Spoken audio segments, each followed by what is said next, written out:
চাপ যত বৃদ্ধি পায় প্রতিরোধ তত কঠিন হয়, আর যুদ্ধের ময়দানে প্রতিরোধের সেই সীমা কোথায় গিয়ে থামবে আগে থেকে সেটি বলা বেশ কঠিন। যুদ্ধ যখন কাউকে কোণঠাসা করে তখন তার পরবর্তী পদক্ষেপ কি হতে পারে তা নিয়েই তৈরি হয় সবচেয়ে বড় ধোঁয়াশা। ইরানের ক্ষেত্রেও যেন এখন সামনে এসেছে ঠিক সেই প্রশ্ন।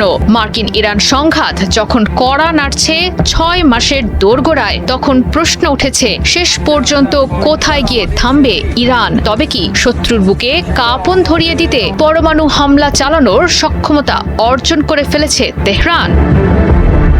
প্রথমে মিসাইল আর ড্রোনের পাল্টা আঘাত, এরপর হরমুজ প্রণালী ঘিরে উত্তেজনা, আর সবকিছুর পর এবার তেহরানের তরফ থেকে দেয়া হলো এমন সতর্ক বার্তা যা বদলে দিতে পারে পুরো যুদ্ধের হিসাব নিকাশ। গেল শুক্রবার ইরানের প্রভাবশালী নেতা মোহাম্মদ নবী মুজাভি ফার্দ জানান, ইরানের অভ্যন্তরে ইনফ্রাস্ট্রাকচার ওয়ারফেয়ার চালানো হলে পরমাণু অস্ত্রের ভাষায় জবাব দিতে দ্বিতীয়বার ভাববে না ইরান। ইরানের সর্বোচ্চ ধর্মীয় নেতা মোজতবা খামেনির উপদেষ্টা মোহাম্মদ মোখাবরও দিয়েছেন একই হুঁশিয়ারি। তার ভাষায় তেহরানের শর্ত পূরণ না হলে যুদ্ধ আরও আক্রমণাত্মক পর্যায়ে নিয়ে যাবে ইরানের যোদ্ধারা। যদিও এতদিন পর্যন্ত ইরান বলে এসেছে পুরোপুরি শান্তিপূর্ণভাবেই পরমাণু কর্মসূচি পালন করছে তারা, তবে যুদ্ধ যত দীর্ঘ হচ্ছে ততই কঠোর হচ্ছে তেহরানের হুঁশিয়ারির ভাষা। শত্রুর বুকে কাঁপন ধরিয়ে দিতে এবার পারমাণবিক কর্মসূচিকেই যুদ্ধের হাতিয়ার হিসেবে ব্যবহারের বার্তা দিল ইরান। আভাস দিয়েছে ইরানের গুরুত্বপূর্ণ অবকাঠামো হামলার লক্ষ্যবস্তু হলে এতদিনের পারমাণবিক নীতিতে বদল আনবে দেশটি। এতদিন যে প্রশ্নটি ছিল সন্দেহের, সেটি এখন নতুন করে সামনে এনেছে তেহরান।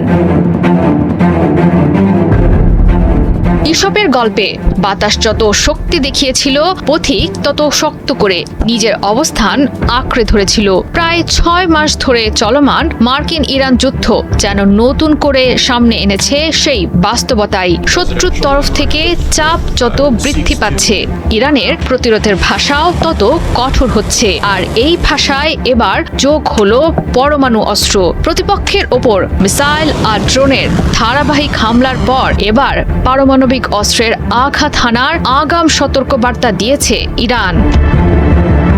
প্রচলিত যুদ্ধের নিয়ম বদলে দীর্ঘমেয়াদী কৌশল নিয়ে অগ্রসর হচ্ছে ইরান।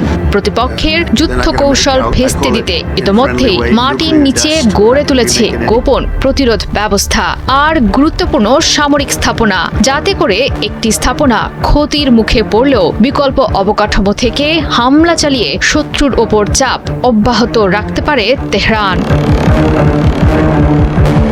জয় সরকার, ৭১।